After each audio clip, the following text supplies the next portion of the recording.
Tagal na mo pumasok ng mga files na to. Ay, good morning po, ma'am. Oh, sino ka? Ako po si Erwin. Teka lang. Ikaw yung bagong office mate ko. Ako po, ma'am. Ay, teka lang, baka mali ka naman ng pinasukan. Nagtanong po ako sa Galdi. Sabi dito daw po ang office ko. Tito, nagsasabi mo dyan. Ma'am, ayaw niyo po yun? Office meet tayo? Ay, Diyos ko po, wag na lang. Mas maiging mag-isa na lang ako. Ay, ganun. Diyos ko, di man lang ako binigyan ng matinong office mate. Ganito pa talaga. Pangit pa ng accent. Kala mo, kinagwapo niya. Grabe naman itong babae ito. Kaganda nga, sama naman ang ugali. Oh, ano nga pala activity mo ngayon? Ay, mat po, ma'am. Anong mat? Tama ka ba? Mukha bang school to? Ayusin mo ang mga sagot mo. Naturingan kang trabahador sa kumpanya na to, tapos ganyan mo akong sagot. Wait po, ma'am. May nag-chat. Ano ba? Alam mo ba, pag oras ng trabaho, Wait, ma'am. May nag-chat, ma'am. Bisaya talaga na to. Di ko alam kung Bisaya ba to, Ilonggo, Ilocano, Avocado. Okay po, ma'am. Ano po yun?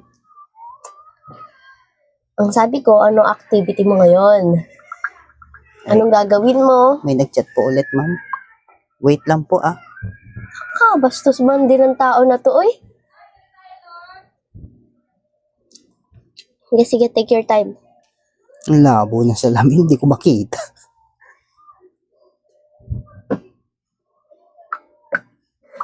Okay, ma'am. Okay na. Tapos na. Ulitin ko ulit, ha. Ano activity mo ngayon? Ano gagawin mo? Mat po. Anong mat? Kanina pa mat na mata. Teacher ka ba? Sana doon ka nag-apply, di ba? Hindi dito. Kaloka? Activity means, ano gagawin mong files? Ano po? Mat po. Oh my God. Ma'am, di niyo po natanong magaling po ako sa mat. Wala akong pake kung magaling ka sa mat. Lahat naman ng tao magaling sa mat. May nag-chat po ulit. Oh my God!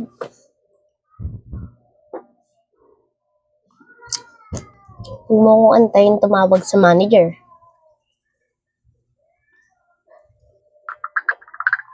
Ma'am, makulit po, ma'am. Chat ng chat. Sabi ko mayana Go, take your time. Hindi, okay na po, ma'am. Okay na. Sige, balik tayo. Una mong gagawin, asikasuhin mo tong business proposal. And then, sa susunod na bukas, ilagay mo to sa schedule, yung meeting natin. Tapos, Excuse me po, ma'am. Pwede po isa-isa lang. ay hindi pwede. Baguhan lang po ako medyo nalilito pa po ako. Pwede po isa-isa lang. Ano naman kung baguhan ka? Mais ka nga. Nigigil mo ko. Suplada naman itong babae. Ito, business proposal, yung araw ng meeting, and then itong mga files na to, mga papeles, itong mga activities. Ma'am, wait po. May nag-chat. Nyemas naman doon tao na to. Ano ba trip mo sa buhay? Ano pinasok mo dito? Uy! Ma'am, wait. Nag-chat lang po, ma'am. Mamaya na nga yan. Important lang po. Important, babato ko sa labas yung cellphone mo. Okay po, ma'am. Sorry. Kasama kita. Sorry po. Sorry. Makulit ka, ha? Narinig mo ba yung mga files na inaano ko sa'yo? Hindi po. Sinisipon na nga ako, nahihirapan ako magsalita dito, oh. Ma'am, pwede po pakiulit. Anong ulit? Wala nang ulit. I-review mo yung CCTV. Grabe naman po. Pakinggan mo yun. Tatanga-tanga talaga kayo, eh. Ganyan po kayo, ma'am, sa amin? Sa mga baguhan? Ay, ano gagawin ko kung ganyan kayo? Umasta. Ayusin nyo asta nyo. Grabe naman kayo, ma'am. Grabe. Mas grabe ka. Pinapainit mo ulo ko. Alam mo, nung may sipon ako, nahihirapan ako mag-talk. Oh my God. Mahirapan mag-tok. Kanina pa nga kayo, tok ng tok. Hoy, naririnig kita ha. Ikaw, lumipat ka na lang ng ibang opisina. Magpalipat ka. Request ko ka mo. Sabihin mo. Eh, ma'am, ayaw po ng boss. Gusto daw po dito eh. Kayo daw po yung ka-teammate ko. Office mate. Hindi teammate. Ay, office mate. Wala tayo sa laro, ha? Diyos ko, ang tao na ito. Saka ba may nanganak? Ha? Hindi ko nga po alam eh. Ay, hindi alam. Diyos ko po. Ano ka, alien? Hindi mo alam sa ka pinanganak? Ano ka nakatungtong dito kung panganganak pa lang sa'yo, hindi mo alam? Ma'am, kung ano yung, kung kanina pa kayo daldal, kayo naulit nyo na lang po yung ano, para nakatapos. Hindi! Sinabi ko na sa'yo yun eh. Uulitin ko na naman. Alam mo na, nahihirapan nga ako mag-talk kasi nga may sipon ako. Eh, hindi ko nga po narinig. Ay, hindi ko na yun kasalanan. Napainit mo dugo ko, no? Ma'am, please naman po, pwede pa kayo ulit para magawa ko na po yun. Ito ha, uulitin ko. Ang aasikasuhin mo, itong business proposal, itong schedule ng, ano tawag dito? Ng meeting natin, then itong mga files ay papasok sa'yo. Wait Ikaw po, na mag-asikaso wait po, na ito ma'am. lahat. Ma'am, Tapos itong, wait po, ano chat? hindi! Ibaba mo yun! Ibaba! Important. Hindi! Ibaba mo yun! Kakulit talaga eh! Hindi! Anong sinabi ko? Narinig ba? Important po, ma'am. Anong sinabi ko? Narinig mo? Opo, ma'am, yung Oh. business proposal, Oh. tsaka business permit. Oh my God. Hindi ba po business permit? Wala tayong business permit. Pinigigil mo. Kung alam mo yun, pinigigil mo buong pagkatao ko. Bakit ka ba pumasok dito? Wala ka namang utak. Ang hina ng kokote. Ang hina din ng pandinig. Sorry po, ma'am. Alam nyo ikaw? Ma'am, nervous po. Hindi. Alam mo ikaw? Kung ako sa'yo, mag-resign ka na lang. Manap ka na ibang trabaho. Baka dun sa karinderya, pwede ka dun. Mag-waiter ka, pwede ka din dun. Grabe naman po Yung kayo, ganito ma'am. trabaho, hindi ka pwede dito. Bagay po ako dito. Anong sinasabi sa'yo naman bagay po. ka dito? Nakapagtapos po ako ng... Paki ko nakapagtapos ka. Ako, nakapagtapos din Wait. ako. Nakapagtapos po ako, ma'am, ng mechanical engineer. Sir. Ano pa tayo nahanap na ginagawa mo dito? Hoy, teka nga. Ikaw pasok ka ng pasok. Kita mo nag-uusap kami. Bastos ka ba? Ay, sorry po ma'am. Kanina pa po kasi nahanap si boss eh. Anong boss? Alis na po sana kami. Siya po yung may-ari ng building na to. Driver niya po ako. Ano? Apo. Kilala niyo po ba siya, sir? Itong babaeng itong minamanmanan ko na matagal ko nang minamanmanan Uy. itong babaeng ito. Teka nga. Kaya magkamukha kayong dalawa eh. Parehas kayo sinungaling eh. Ano pinagsasabi mo? Boss yan. Just lang po ma'am ha. Hindi niyo po ba kilala yung may-ari? Hoy, kilala ko yung may-ari dito no. Close nga kami noon. Saka ano sinasabi na itong siya may-ari? Ano ka, pilingero? Baka pilingero mo tao ka? Baka po iba po yung nakilala niyo. 20 years na po si boss dito. Ano? Yan mo pala mo ang inaamag na. Pero teka nga lang. Ikaw ba talaga boss dito? Ako nga, misis. Oo nga, mo pinaglulolo ko nga.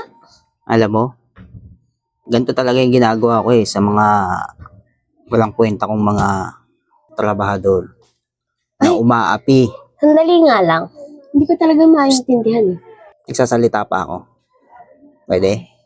Wala nga respeto sa boss natin. Sorry. Na mga umaapi sa mga bagong aplikante. Alam mo, hindi ko tinotolerate yung mga ganyang asta. So sir, you're just pretending lang po? Yes. Oh my God. Ba't kasi ngayon ka lang dumating? Ngayon mo lang sinabi? Isa ka rin eh. Hindi ko naman alam kung saan nagpupunta yan si boss eh.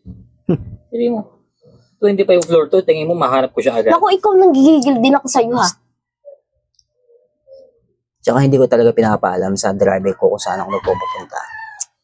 Dahil ang gusto ko, ako mismo yung makakahuli sa mga ginagawa ng mga empleyado ko sa mga bagong namamasukan dito. Teka lang, sir. You misunderstand po. Ito kasi hindi sinabi agad. Ang tagal-tagal mo na dito. Ang kasalanan ko pa, boss. Hindi Ay, ako pumunta kasalanan dito. mo talaga.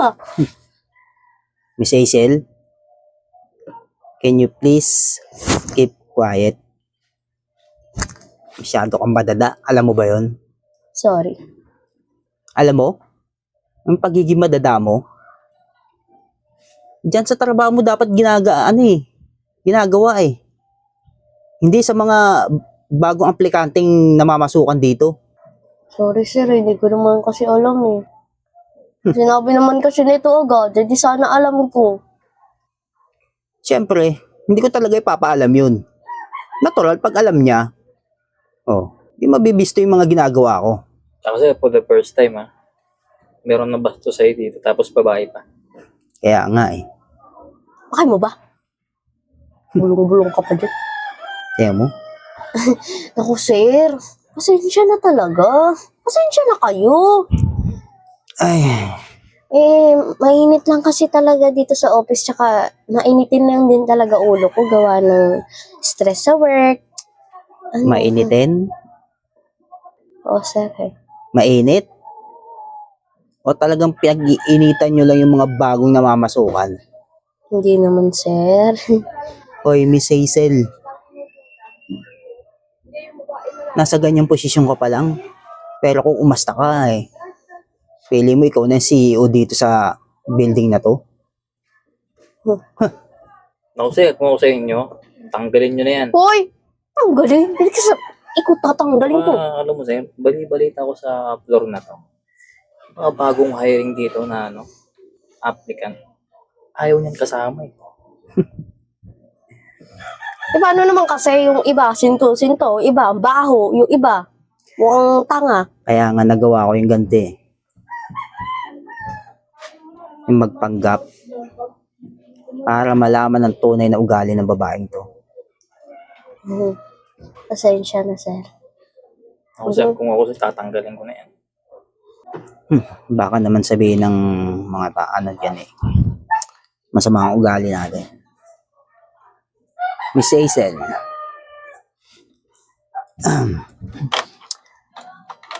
Bibigyan pa kita ng isang pagkakataon na ayusin mo ang lahat ng ito. Sige po, sir. Pero once na may malaman na naman ako o may narinig ako o may nagsumbong sa akin, alam mo na kung ano mangyayari sa'yo. Ako, sir. Makakaasa po kayo sa akin. Ako po bahala. Siguraduhin mo lang. Opo. Pasensya na ulit.